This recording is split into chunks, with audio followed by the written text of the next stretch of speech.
All right, so it rained over the weekend. We had some tarp on this, but unfortunately some of the water still got in. But this is exterior plywood, so it's gonna dry up and nothing's gonna happen to it. We're gonna go 8 feet high on this, 24-inch on centers. We're gonna explain how we're gonna do that right now. All right, my dad's here to help. We have all our lumber. Make sure that you have enough for all the framing of your walls, and always go an extra 10% just in case you miscut something. Okay, so what we're doing here is we are measuring the plywood on the bottom. So if we're going 8 feet high, we need to take some measurements into consideration here. We want to make sure that we are measuring our 1 bottom plate, our 2 top plates, and as well as the plywood on the bottom, because we want to make sure that that sheathing, say you're using T111, you want to make sure that that sheathing is covering over that plywood. If you just make an 8-foot stud plus your bottom plates and top plates, you're going to be short of your plywood. So whatever thickness of plywood you're using, just make sure that you include that with your 4.5 inches for your bottom plate, your 2 top plates before you cut your stud. Make sure you make all the measurements correctly. Okay, so there's ways to measure your board, obviously, and make your cuts with your miter saw or circular saw, whatever you decide to use. So you can measure each and every single board you're going to be cutting, and that'll be perfectly fine. However, it's going to take you a long time if you have to keep measuring each and every board, or each and every stud. So again, you could do it that way, or you could do it this other way. If you don't have a miter saw stand that has a stop block, you can create your own, and we'll show you exactly how to do that right now.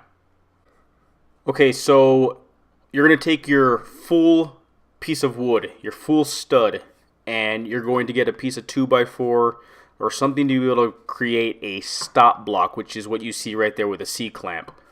You're going to measure your board out to whatever cut you're going to be making, okay? And once you have that measurement, you put that stop block at the end of your stud, where you can see it's at right now, and adjust to your finest cut, you know, right where your measurement's at. Keep adjusting it, moving it back and forth. Let that blade fall right on that mark until you're right onto that mark. Once you have that on, you're going to be able to tighten your clamp. You're going to have it in place, and you're going to be able to make your cut. And this is going to be used for multiple cuts of studs. So this is what you want to use if you're going to be cutting multiple pieces of wood. If you're only cutting 1 or 2, you don't need to do this. But if we're cutting 20, 30 studs, this is a good idea to do. Just make sure that your stop block is tight and it's not going to go anywhere, because you're going to be using this a lot. Once you have some studs cut to length, and the end result, you're going to want to make sure that they're all the same length. If you have one that's off, get rid of it, start a new one. There's nothing wrong with verifying your work. Alright, so there's 2 different ways you can do this. When you're framing a building, a shed, a home, whatever the case is, you can go 16-inch on centers, or you can go 24-inch on centers. We are actually going to be going 24-inch on centers for this building, for this structure. So if you ever looked into books, read books, or have seen other people's work, 16-inch on centers, 24-inch on centers, you want to make sure that you are going one or the other. Don't mix them up in the middle. Make sure you're doing one or the other. 16-inch on center, 24-inch on centers. Our project that we're doing, again, is 24-inch on centers. So my dad's over here. He is making all the markings for 24-inch on centers. He's going with the top and the bottom plate, and he's marking out the 24-inch on centers, going 3/4 of an inch to the side, and he's marking his X. He's going to know where the board's going to be placed, and we are going to get ready to lay these studs against our top and bottom plates and nail them in. Okay, so you may be asking, why 24, why 16? You know, what do those numbers mean exactly? So everything is structurally designed 16-inch on centers or 24-inch on centers for this reason being. Plywood, sheathing, those type of materials are 4x8s. Half marking on 16-inch on center. If you're using a 4x8 and you're standing it straight up, to the sides of each plywood is 4 feet from one side to the other, which is actually 48 inches. So if you could think about this, and you could see a piece of plywood being flushed straight up against the wall, you need to be able to add another piece of plywood to the right of that. So in order for the ending of that plywood to attach to a stud, you need to make sure that it's in the center of a stud, because you still need to add an additional plywood to the right or the left of it. And at 48 inches on 24-inch on centers, you know that within 2 studs, you're going to be able to make that plywood match straight up to the middle of a stud. Okay, so what we're using here are interior nails. We're going to be using our pass load nail gun. You can use regular nailed hammer to nails, or a compressed nail gun with that hooks to a compressor. It doesn't matter what you use. This is obviously an easy route. We don't have any wires or hoses or cords or anything else coming off of this gun. It's just us walking around with it and nailing it right into the studs. So whatever you're using, make sure that you are using the correct length of screws or nails. The reason you're able to use interior nails at this point is because this will not be exposed to the outside. Remember, everything that's outside of the shed needs to be either exterior screws or galvanized nails. And what that does, it's able to withstand all of the elements from outside. And it's going to avoid corrosion, it's going to avoid rusting, all the bad stuff that the weather can get to with nails or screws.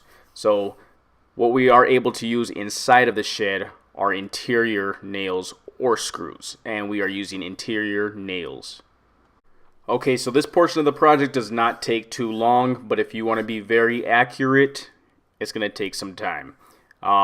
Don't be sloppy about this portion of the work, because once you put this up and if you put the stud in the wrong spot, you're going to have a crooked board.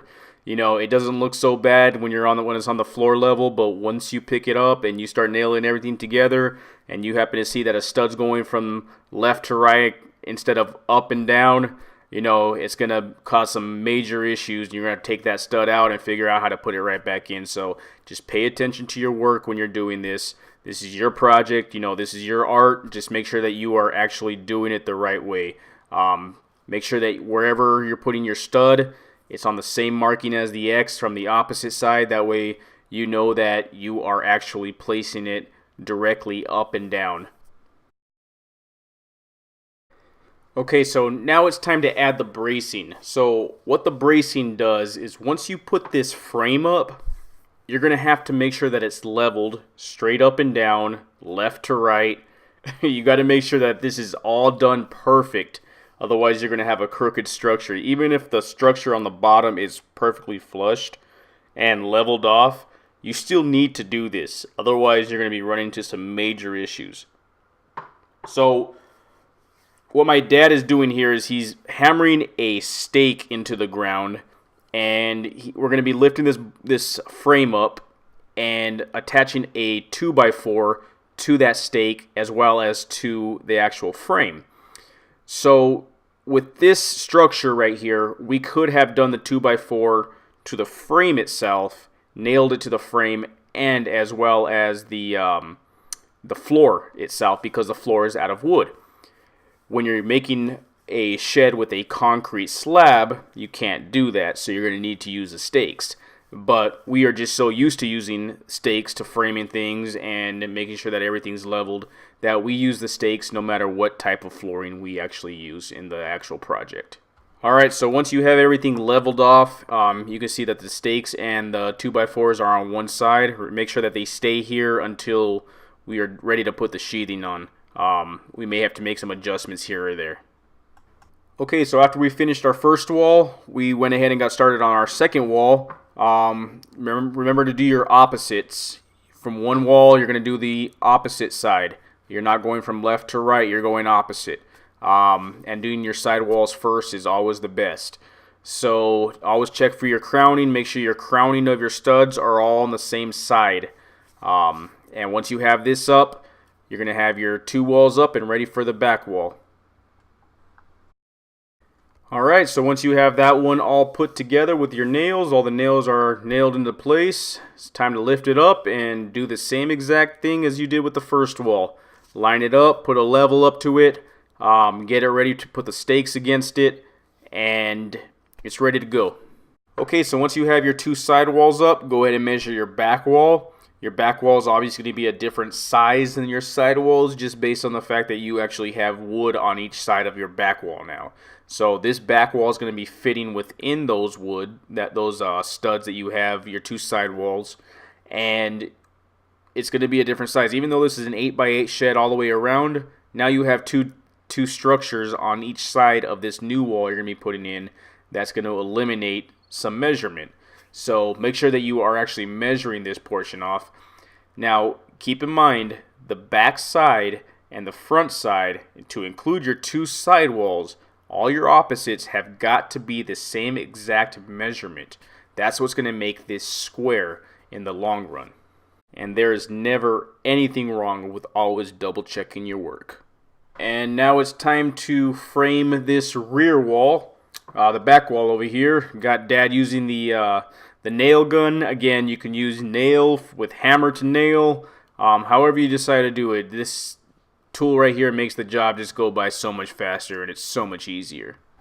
Okay, so once you have this back wall up, make sure you're using some clamps to get this thing tight against the other one. Make sure it's all leveled and flushed.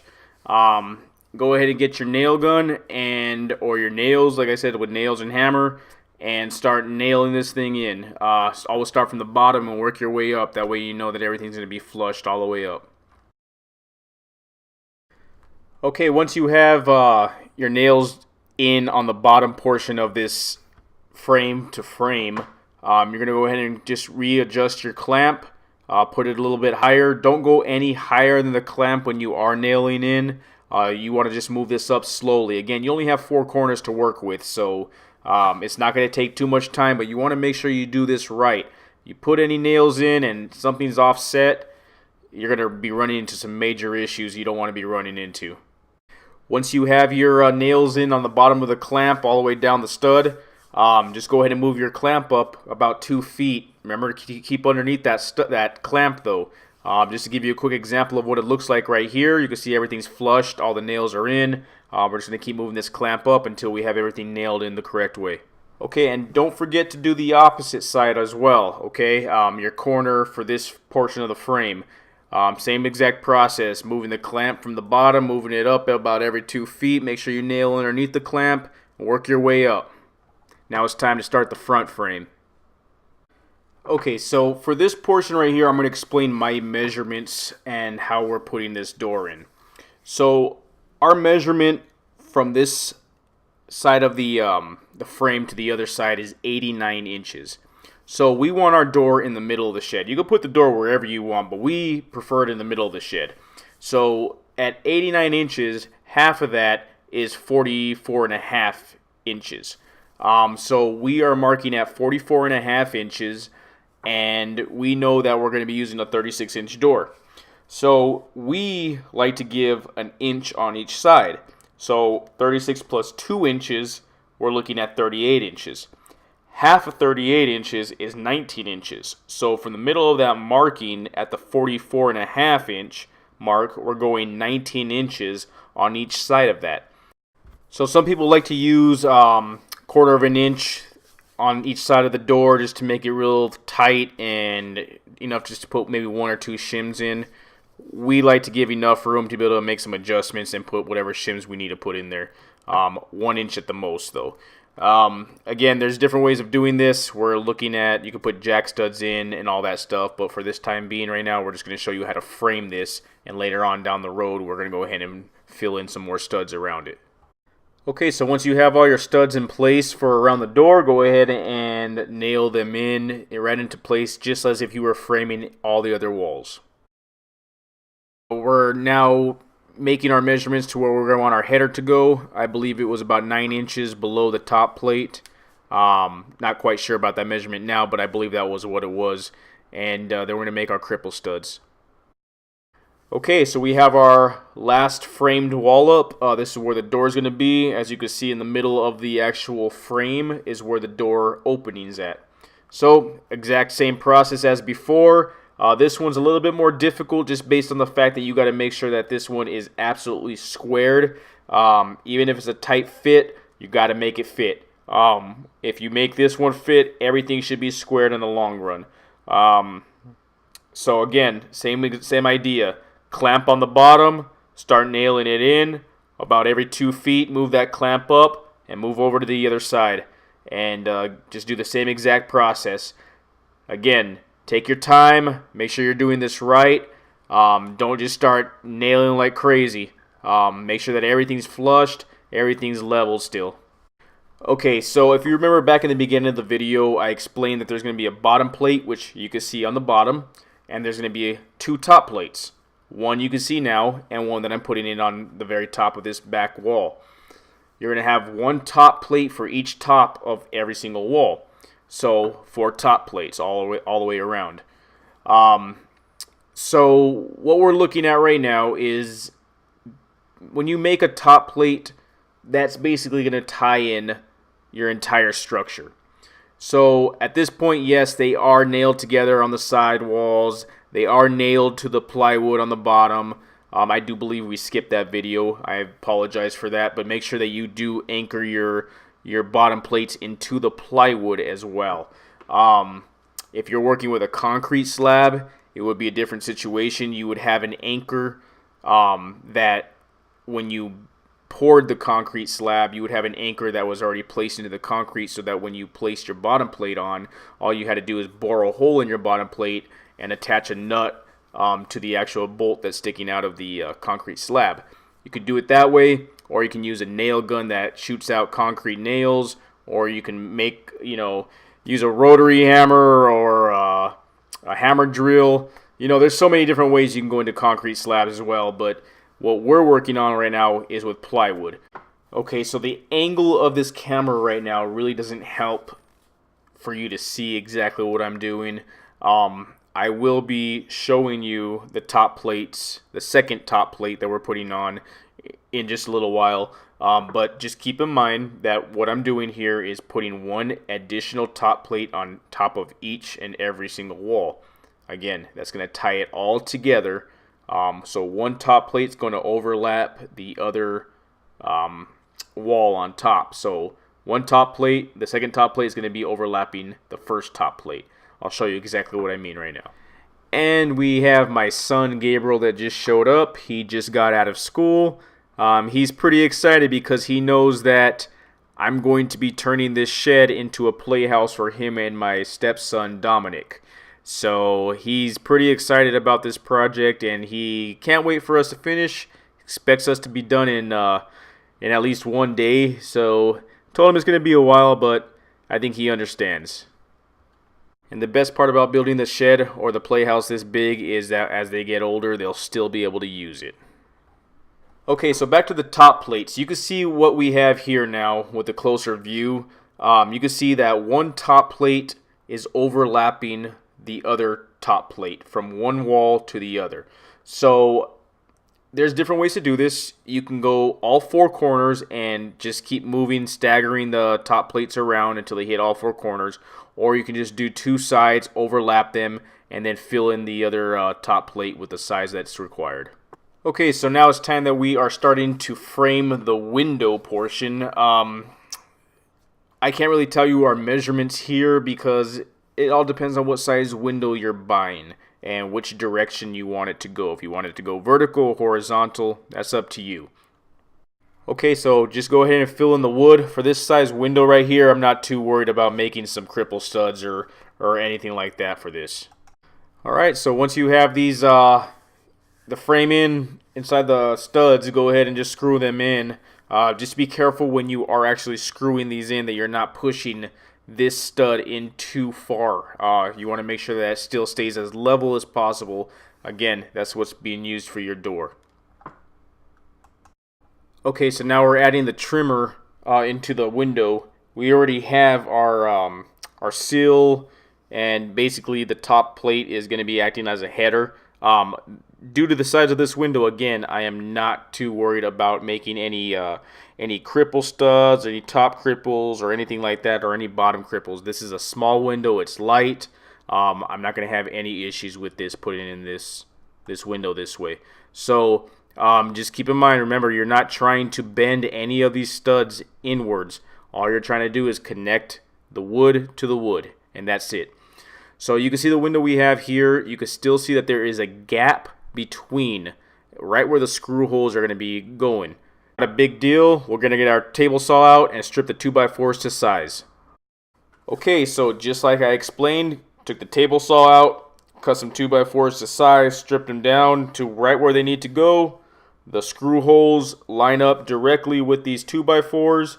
Window slides up and down, works perfectly fine, and we know that we are going to be satisfied with this window and how we did this. Okay, so we are now putting our window flashing, the window sill, around the window. We removed our window, and this is what you want to make sure you put on. So you want to make sure you start with the bottom first, then to your sides, and then your top.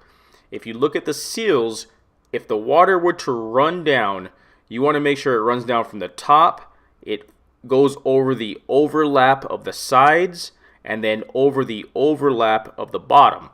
Make sure you put this in the correct way. If you were to do it any other way, you don't want the water to go underneath the flashing. So make sure it just keeps running down like it's a slide.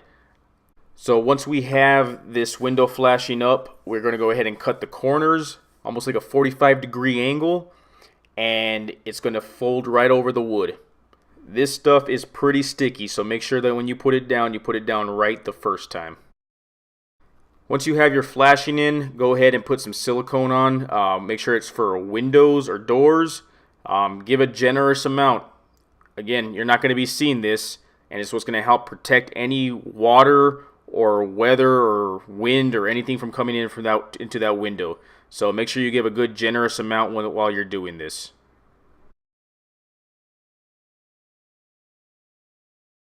Okay, so here's our final product of our frame for the shed. Much respect to the guys who do this for a living. They are able to do it a lot faster than us, a lot more precise. We do this on the side. We have done sheds like this before. I learned from my dad. He made his own shed, and it's still up there, and it's lasted well over 20 years. So stay tuned for the sheathing and the remainder of the project. Please subscribe so you can watch the remainder of the videos, and thanks for stopping by.